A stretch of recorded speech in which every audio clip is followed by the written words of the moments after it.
अरे राम आपला आहे, बहुजनांचा आहे राम, शिकार करून खाणारा राम तो आमचा आहे, आमच्या बहुजनांचा. आमचा आमचा आमचा, तुमचा तुमचा तुमचा.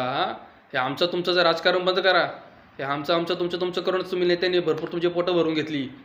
कधीतरी आपुलकीने आपला भगवान, आपले भगवान, आपले प्रभू श्रीराम असं बोला ना. आपले शिवाजी महाराज, आपले बाबासाहेब, आपले गौतम बुद्ध, आपले प्रभू श्रीराम हे बोला. हे जमणार नाही तुम्हाला. हे आमचं तुमचं करूनच तुम्ही समाजात तेढ निर्माण करायची, भांडण निर्माण करायची, हेच राजकारण करता तुम्ही लोक. प्रभू श्रीराम हे काय तुमचे एकट्याचे किंवा एखाद्या समाजाचे नाही आहेत. ते प्रभू श्रीराम हे सगळ्यांचे, चराचराचे जे जमिनीवर चालणाऱ्या प्राणी मात्रांपासून ते आकाश विणणाऱ्या पक्ष्यांपर्यंत, ते पाण्यात पोहणाऱ्या माशांपर्यंत, जलचरांपर्यंतचे सगळ्यांचे आहेत प्रभू श्रीराम.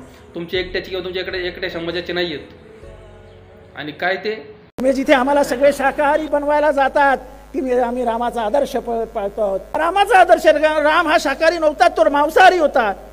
14 वर्ष जंगलात राहणारा माणूस, त्यांना जंगलात खायला नसं मिळालं, शाकाहारी शोधायला. जंगलात कुठून शाकाहारी शोधणार? अरे जंगलात शाकाहारी.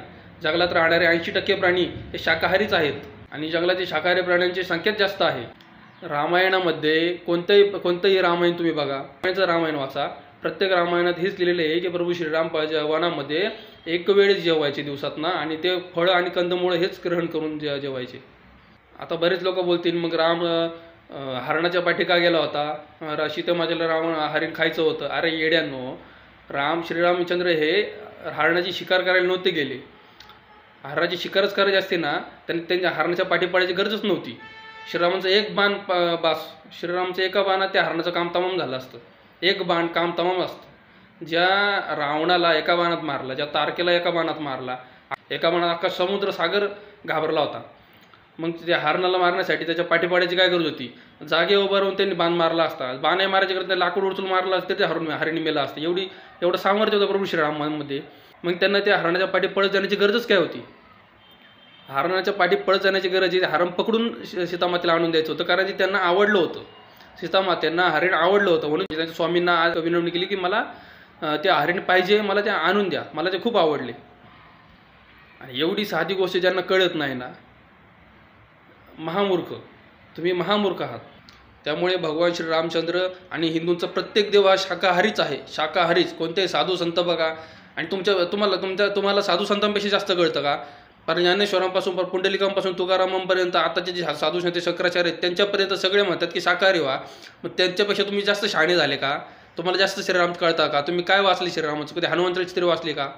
कधी रामरक्षा वाचली? काय वाचले का तुम्ही? हरिपाठ वाचले? कधी गाथा वाचली? काय वाचले का तुम्ही? भगवद्गीता तरी वाचलेली आहे का? तुम्हाला माहिती तरी का? उगाच तोंडवर करून काय पण म्हणायचं आणि जाणून बुजून हिंदूंच्या भावना दुखवायच्या का? तर हिंदू सहिष्णू आहे, हिंदू काहीच करणार नाही. करून काय करणार? असे आमच्यासारखे व्हिडिओ बघून तुम्हाला फक्त समज दे ना, आम्ही भांडतोय, आम्ही तुम्हाला काय शिवाय देतोय, काय करतोय, समज देतोय फक्त एक, ते तुम्हाला समजत नाही. गाढवा पुढे वाचले की गाढव काय म्हणतो? श्रीरामांसारी होते. वा, जाऊ द्या, कितीही सांगितलं तरी या लोकांना समजणार नाहीच. किती बडबड करा, कितीही सांगा, शेवटी गाढव काय म्हणतो? कालचा गोंधळच बारा होता. त्यांना काहीच कळत नाही. त्यामुळे जय श्रीराम.